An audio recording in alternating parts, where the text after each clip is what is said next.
हमारे देश में ऐसे नफरती चिंटू हैं जिनकी भावनाएं कब आहत हो जाएं कुछ पता ही नहीं होता। एक बार फिर से नफरती चिंटुओं की भावनाएं आहत हो गई हैं और नफरती चिंटुओं का कहना है कि एक कोचिंग है जहां पर यूपीएससी की तैयारी करवाई जाती है, उस कोचिंग को बंद कर दिया जाए, उस पर ताला लटका दिया जाए। आप सोच रहे होंगे मैं क्या बोल रहा हूं, बिल्कुल सही है।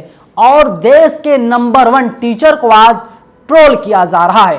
पूरी जानकारी आगे मैं विस्तार से आपको बताऊंगा। नमस्कार, मेरा नाम है नवीन कुमार नंदन और आप देख रहे हैं नेशनल दस्तक। सोचिए, हमारे देश में जो सही बात करता है, जो सच बोलता है और नफरती चिंटुओं के द्वारा कोशिश की जाती है उस व्यक्ति की जीभ को काट लिया जाए, उसके सर को कलम कर दिया जाए और उसके संस्थान को बंद कर दिया जाए। क्योंकि नफरती चिंटू बनने के लिए जरूरी है अनपढ़ होना। अगर आप अनपढ़ हैं तभी आप नफरती चिंटू बन पाएंगे, क्योंकि सोचने और समझने की क्षमता आपकी पूरी तरीके से खत्म हो जाती है। मैं बात कर रहा हूं विकास दिव्यकीर्त की।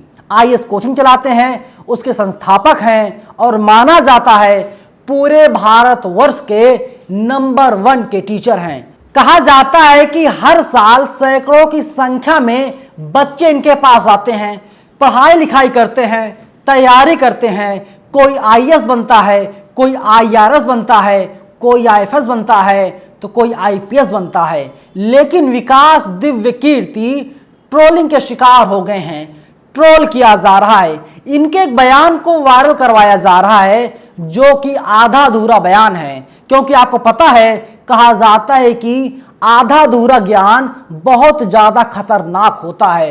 दरअसल इनके जो बयान को वायरल करवाया जा रहा है उसमें यही है, हे सीते, अगर तुम्हें लगता है युद्ध मैंने तुम्हारे लिए लड़ा है तो ये तुम्हारी गलतफहमी है। युद्ध तुम्हारे लिए नहीं लड़ा है बल्कि अपने कुल के सम्मान के लिए मैंने युद्ध लड़ा है। जैसे कुत्ते द्वारा घी चाटे जाने के बाद वह भोजन योग्य नहीं रह जाता, ठीक उसी प्रकार से अब तुम मेरे योग्य नहीं हो।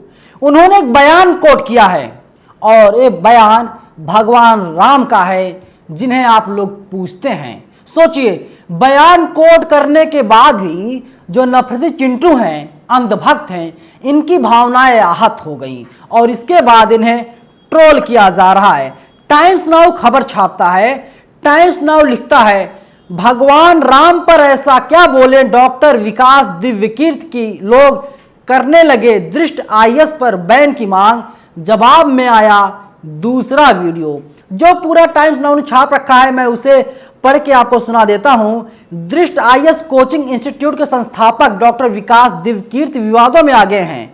दरअसल कोचिंग में छात्रों को रामायण के बारे में बताते हुए भगवान राम एवं सीता के बारे में उन्होंने जो बात कही है उस पर वह घिरते जा रहे हैं। लोग उन पर सवाल उठा रहे हैं। दरअसल छात्रों को संस्कृत के एक श्लोक का मतलब समझाते हुए डॉक्टर विकास दिव्यकीर्त ने जो इसका अर्थ बताया उसे अपमानजनक माना गया है। इसके लिए डॉक्टर विकास को ट्विटर पर ट्रोल भी किया जा रहा है। हालांकि इस मामले में एक और वीडियो सामने आया है जिसमें विकास पूरी बात कहते हुए नजर आ रहे हैं। सोचिए, मैंने पहले ही बताया था कि आधा अधूरा ज्ञान बहुत ज्यादा खतरनाक होता है। पहले पूरे बयान को सुन लीजिए, सच्चाई जान लीजिए, इसके बाद आप कोई रिएक्शन दीजिए। मैंने शुरुआत में यह भी कहा था किस तरीके से नफरती चिंटू जो कि अनपढ़ हैं, पढ़ाई लिखाई से इनका कोई वास्ता नहीं है, यही लोग सवाल पूछ रहे हैं, ट्विटर पर लिख रहे हैं। मेजर सुरेंद्र पुनिया हैं, ये लिखते हैं, सुना है ये सज्जन कोई आईएएस कोचिंग चलाते हैं। ये माता सीता की तुलना कुत्ते द्वारा चाटे जाने वाले घी से कर रहे हैं। कैसे आईएएस बनाएंगे सोच लो। ये सारे लिब्रू कोई कसर नहीं छोड़ते सनातन धर्म की तौहीन करने की। बाकी किसी भी धर्म के बारे में बोलने से पहले फेविकोल पी लेते हैं। इसके अलावा दूसरा बयान आया है डॉक्टर प्राची साध्वी का।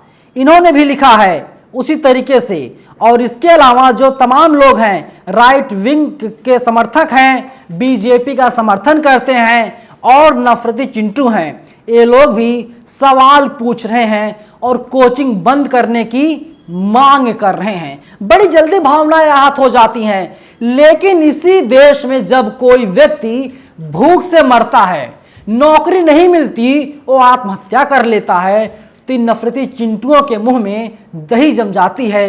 ये लोग फेविकोल पी लेते हैं, एक शब्द भी ये लोग नहीं बोल पाते हैं और ये लोग बात करते हैं यहाँ पर हिंदू राष्ट्र की। सोचिए, दलितों की जब हत्याएं की जाती हैं, ये नफरती चिंटू एक शब्द भी नहीं बोलते, लेकिन जब एक धड़ा है वो सवाल कर रहा है और कह रहा है कि अब दृष्टि IAS कोचिंग को बंद किया जाए, लेकिन तमाम पत्रकार ऐसे हैं जो सवाल पूछ रहे हैं। देखिए, पुनीत कुमार सिंह लिखते हैं, आधी अधूरी वीडियो फैला करके विकास दिव्य कीर्ति की कोचिंग को बैन करने की मांग हो रही है। अब आप लोग पूरा वीडियो देख लीजिए। इसके अलावा तमाम लोग हैं जो साथ खड़े हैं। तान्या यादव लिखती हैं, विकास दिव्य कीर्ति केवल दृष्टि IAS के संस्थापक नहीं हैं, वो एक ऐसे अध्यापक हैं जो किसी को बेहतर तरीके से सोचना सिखाते हैं। ट्रोल्स खफा हैं क्योंकि दिव्य कीर्ति किसी को पाखंड और कट्टरता नहीं सिखाते। ट्रोल्स परेशान हैं क्योंकि विज्ञान उनके पल्ले में नहीं पड़ता है। स्वाति मिश्रा है लिखती हैं, विकास दिव्य कीर्ति ने क्लास में कुछ समझाते हुए एक लाइन का जिक्र किया। कुछ कमपढ़ लोग आज इस बात पर उनकी कोचिंग बैन करने की मांग कर रहे हैं, जबकि वो लाइन ग्रंथ में है, ये नमूने पहले ना हुए वरना चूहे को एक प्रमुख देवता यानी गणेश जी का वाहन बताने पर ना जाने क्या हाल कर देते हैं। सोचिए, सवाल यहाँ पर भी है, लेकिन इसका जवाब देने के लिए कोई तैयार नहीं है। विकास दिव्य कीर्ति को मैं देखता हूं, मैं भी फॉलो करता हूं पर्सनली। वे आरक्षण के साथ खड़े हैं और जो नफरती चिंटू हैं, इनकी भावनाएं आहत हो जाती हैं, परेशान हो जाते हैं, खफा हो जाते हैं। बेचारे करे तो करे क्या, सच को बाहर लाने का काम करते हैं। ये मेरा खुद का अनुभव है। इसके अलावा भूख, भय, भ्रष्टाचार के बारे में वे बात करते हैं। पढ़ाने के साथ साथ वे जागरूक करने का काम भी करते हैं और उनकी कोचिंग में पढ़ने के लिए छात्र आते हैं। हर साल सैकड़ों बच्चे UPSC पास करते हैं। कोई IAS बनता है, कोई IPS बनता है, कोई IFS बनता है, कोई IRS बनता है, यानी अलग अलग विभाग के अधिकारी बनकर के उनके कोचिंग से निकलते हैं। लेकिन ये जो नफरती चिंटू हैं, ये लोग पढ़ाई लिखाई के दुश्मन हैं। मैंने पहले ही बताया था, अगर आपको नफरती चिंटू बनना है तो पहले नंबर पर आपको पाखंडी बनना पड़ेगा और पढ़ाई लिखाई को अपना दुश्मन मानना पड़ेगा, तभी आप नफरती चिंटू और भक्त बन पाएंगे। इसीलिए विकास दिव्य कीर्ति को आज ट्रोल किया जा रहा है और भक्त परेशान हैं। लेकिन जो सच है, सच बाहर आ गया है और वह भक्तों की चलने वाली नहीं है, क्योंकि भक्त सच के दुश्मन हैं, पढ़ाई लिखाई के दुश्मन हैं। फिलहाल इस वीडियो में इतना ही, लेकिन विकास दिव्य कीर्ति को लेकर के आप लोग क्या सोचते हैं? जिस तरीके से ट्रोल किया जा रहा है, इस पर आपकी क्या राय है? आप लोग अपनी राय कमेंट बॉक्स में हमें जरूर बताइएगा। शुक्रिया। नेशनल दस्तक की आपसे गुजारिश है कि अगर इसको बचाना चाहते हैं तो नेशनल दस्तक को सब्सक्राइब करने के लिए रेड कलर के सब्सक्राइब बटन को दबाएं, फिर बेल आइकन की घंटी दबाएं। नेशनल दस्तक को बचाने के लिए बहुत जरूरी है कि हर खबर को शेयर करें, लाइक करें, कमेंट जरूर करें।